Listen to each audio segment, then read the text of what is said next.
Hey everyone, and welcome to this short lesson on labelling and crime, continuing what we did last lesson. So if you haven't done that lesson yet, make sure you pop back and do it.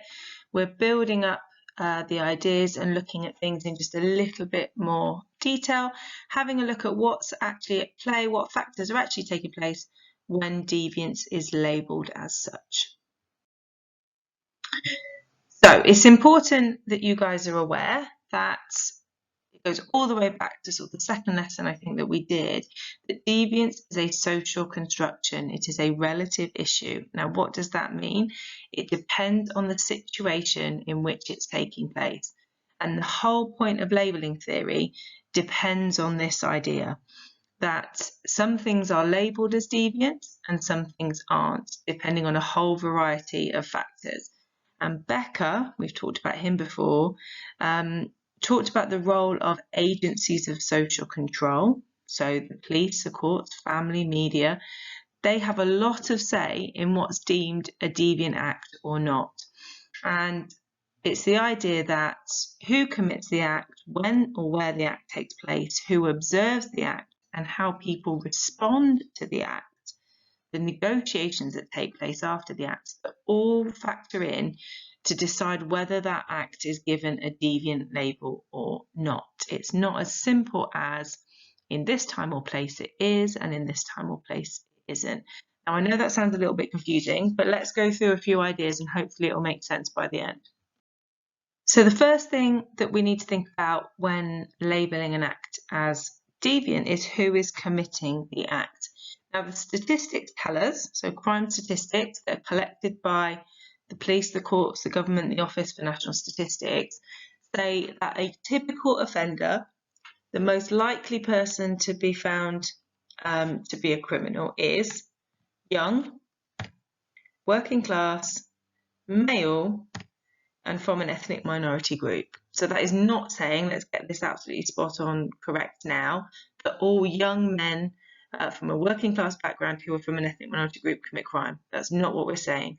What we're saying is that people from these particular groups are more likely to be found in the criminal justice system. So more likely to be found guilty of crime, more likely to be arrested, more likely to be in prison, all of those things. So Becker's argument was that people who are closer to this idea of a typical offender, people who tick more of these boxes, are more likely to get the label of deviant.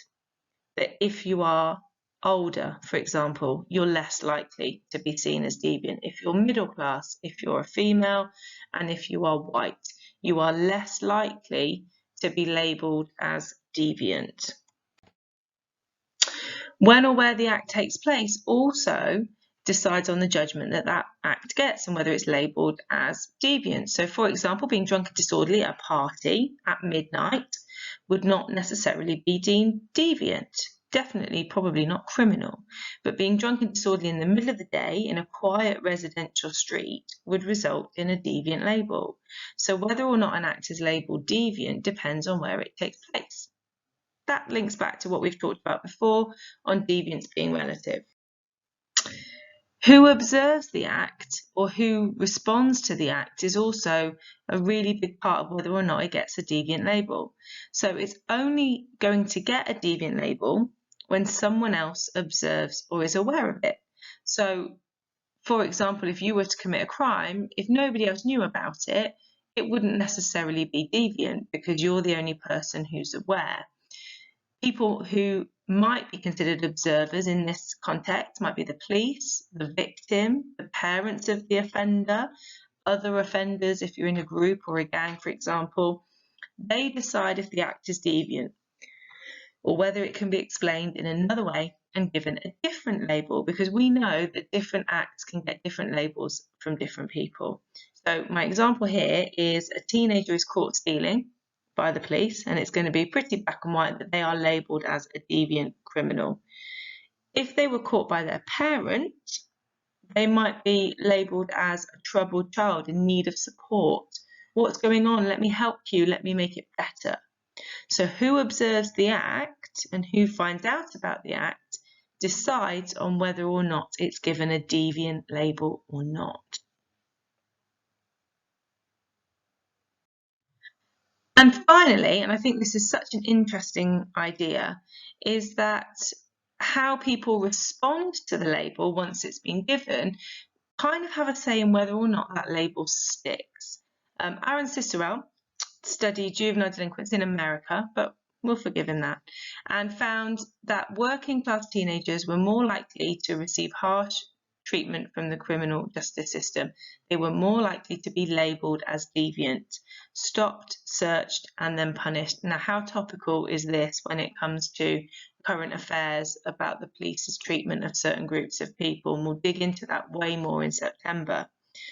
But Cicerel's work was really interesting because he found that middle-class teenagers who were arrested or found to be sort of breaking some sort of law were more likely to be let off. And he found that they didn't fit the label of a typical offender. So they were more likely to get lenient treatment from the police. The police were more willing to listen to their reasons or excuses. And therefore, if things did progress, their parents also stepped in. And they had the, what could we say here, cultural capital perhaps, the ability to use expensive lawyers and put forward the case and argue that these boys were really sorry, it wasn't who they really are, but that it was a mistake instead.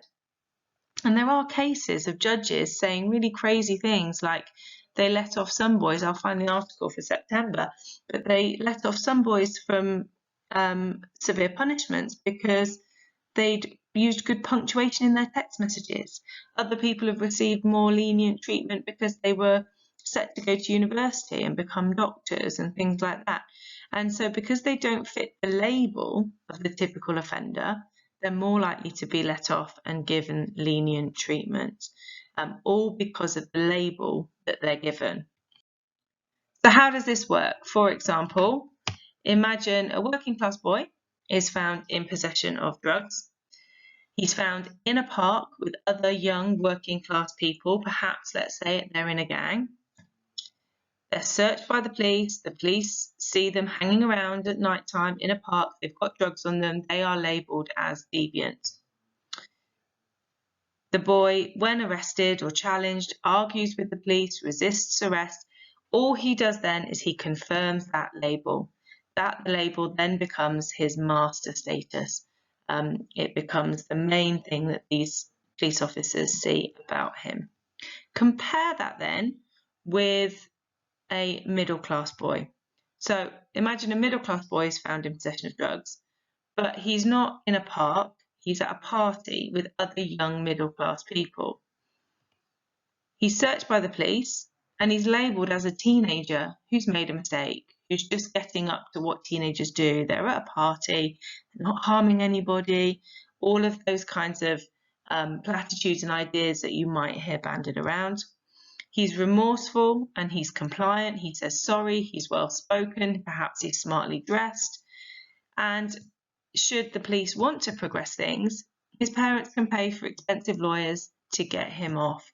And therefore, the same act can result in very different outcomes depending on the labels it's given and who is giving them, based on who's doing it, where it is, when it is, and how the person negotiates their way out of it.